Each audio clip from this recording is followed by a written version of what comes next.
It's no news that the job market here is kind of tough for Africans compared to other nationalities, compared to other countries. And really sat down to wonder, why is this happening? Why are we going through the struggle?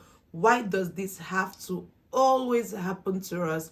And in the course of my research, I was able to check out some points, some things that I felt like maybe we Africans, we are actually missing it in this area. So at this point, I'm going to be sharing with you all the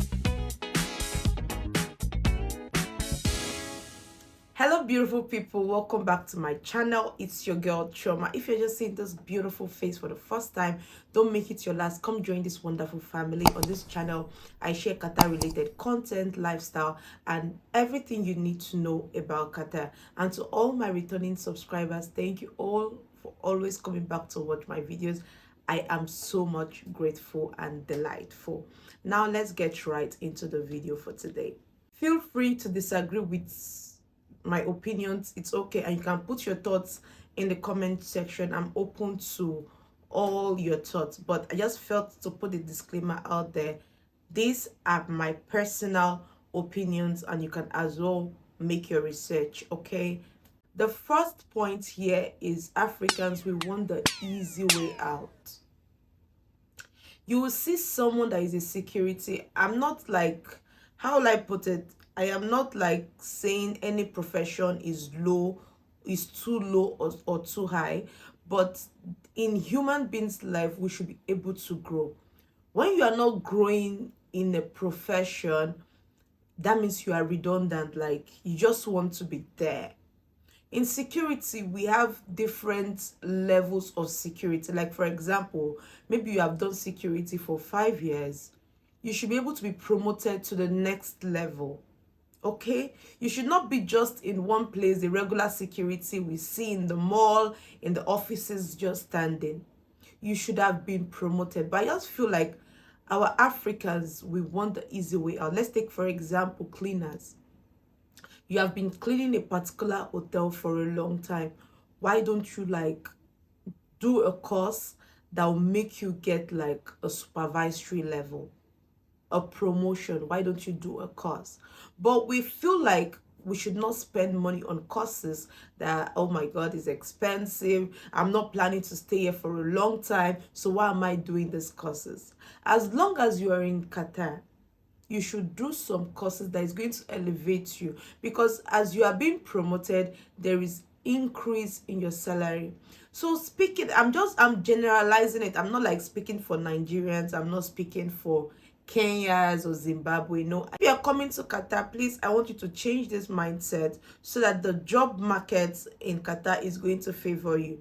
The next point is the people you meet on your first, when you first step into Qatar. The people you meet matters a lot, a whole lot. I'll continue to emphasize on this. For example, maybe you just step into Qatar and you meet someone that is a cleaner. The person might tell you that, oh, this is the only job in Qatar. The person will try to either make Qatar look bad, or try to glorify his or her profession that he's doing. Or maybe the people that you meet, the first people that you meet will tell you that, oh, you don't need to do any course in Qatar. They'll not look for ways to make you grow. That also can affect your stay in Qatar. Or the people that you meet, maybe they are into fraud, or they are into illegal things. They want to lead you that same way, because of when you came, you are just trying to put your heads above the waters. So the people that you meet, they're going to be like a great influencer in your life. Either they will influence you the positive way, or they will influence you the negative way. But you as a person, try to bring your head down so that you will know whether they're influencing you the positive way or the negative way. We are all adults, and we are all responsible for our decision. And I feel like Most Africans, we suffer because of the first people that we meet immediately we get to Qatar. There are a lot of negative things that they're going to tell you about Qatar. Oh, Qatar is this. But the question you should ask those people that are telling you negative things about Qatar, why are you still in Qatar? That is the question you should ask them. So please, the first people that you meet when you step your foot into Qatar, please be mindful of them. Let it be the people that will guide you into attaining a greater height.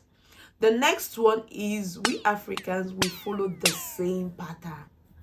We follow the same pattern. I am part of it. When I came into Qatar as of 2019, the men, everybody was running to safety. The women, everybody was going into teaching. Everybody was just like, yeah, you as a woman, when you come to Qatar, yeah, teaching, going to teaching. You as a man, when you come into Qatar, go into safety.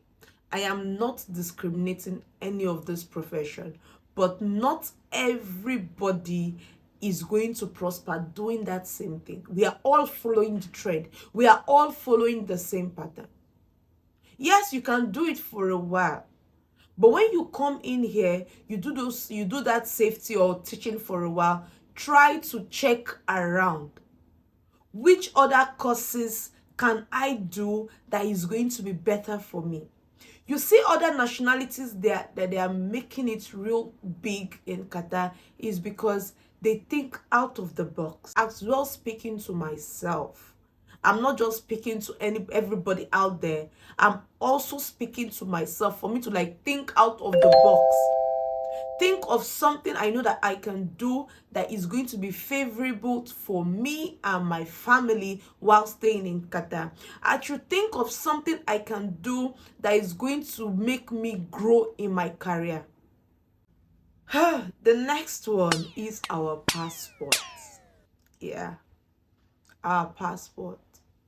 Like, for example, someone in maybe you are qualified for a job, then you go there for an interview.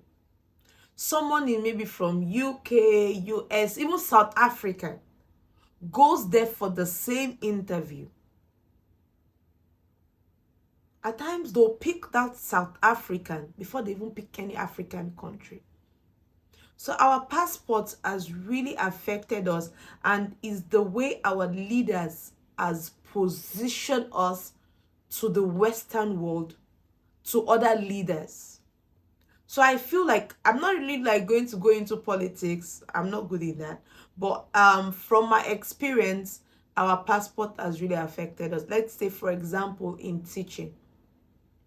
Before they will take you, maybe there's a South African on the list, they will have checked that South African. Only maybe when that South African is not qualified, like really, really qualified for the job, that is when they will not pick that South African. But you as a Nigerian, Kenya, Zimbabwe, that you are qualified for that job, they might not really pick you because of our passport. So our passport has done more harm to us than good. Yeah, but we have no choice. We just have to keep on praying for our country. The next one is our predecessors, people that have come to Qatar before us. They've really done a lot of harm. Like some Africans, they will go and take loan from the bank and they'll run away, they'll travel back to their country without paying that loan.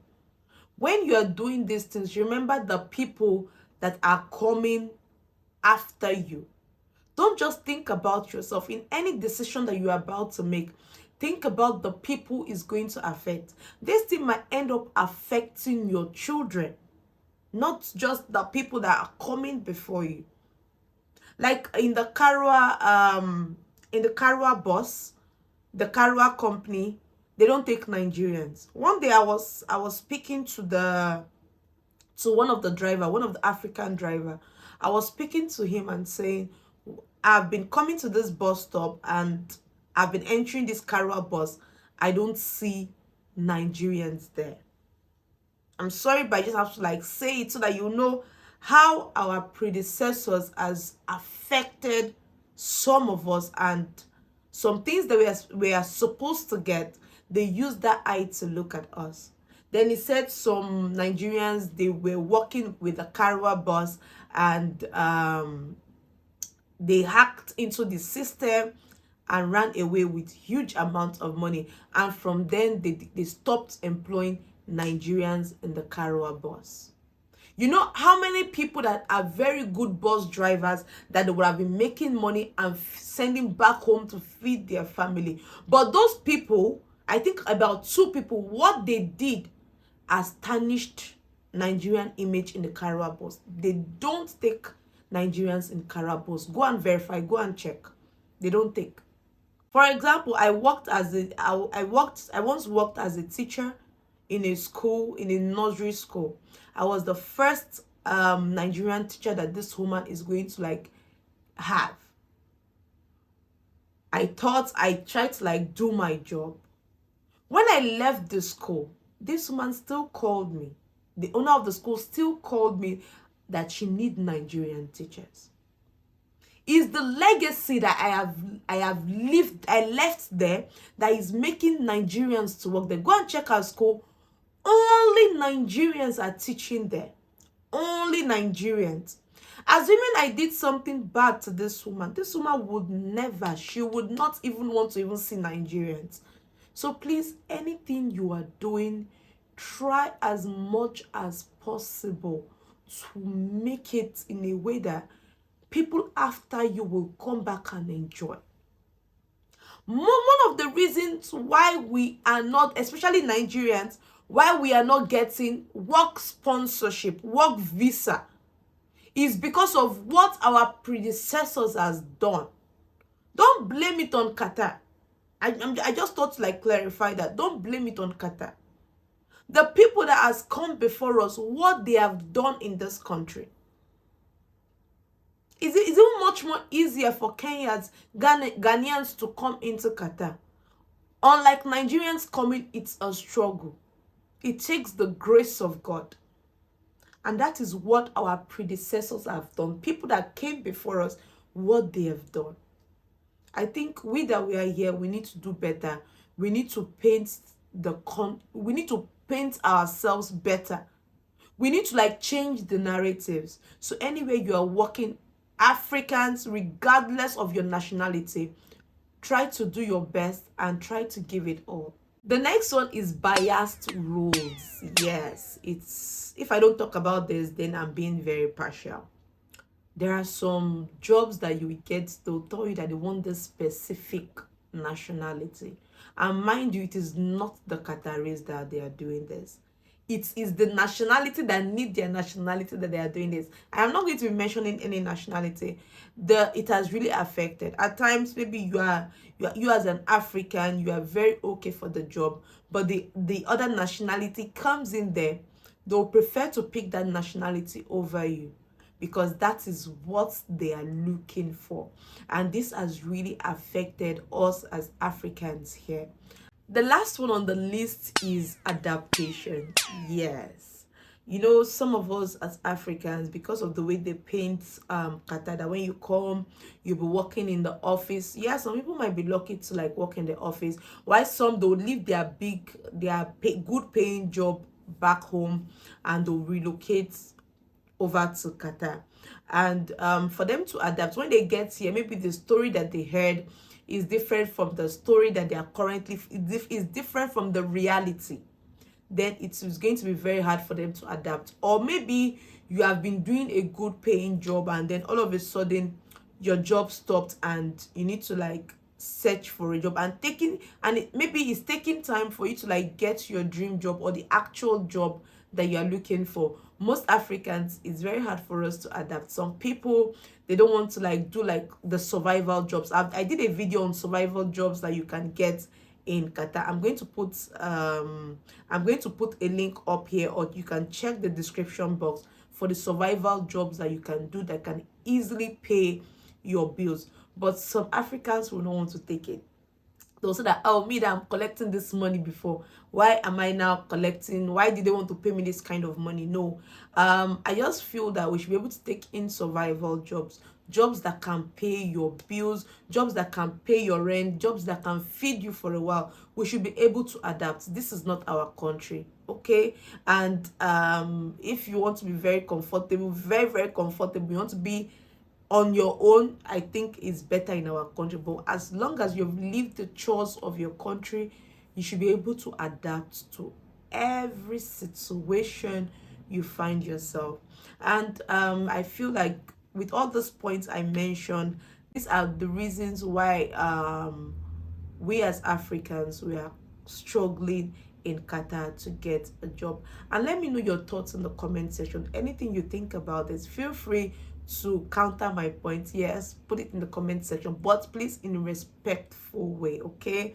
And if you enjoyed this video, please give this video a thumbs up and share with family and friends, okay? And to all my returning subscribers, thank you all for stopping by. Thank you all for clicking on this video. And if you're new to this channel, please do well to subscribe to this channel. Come join this wonderful family. See you all in the next one, but always remember to love yourself. Bye.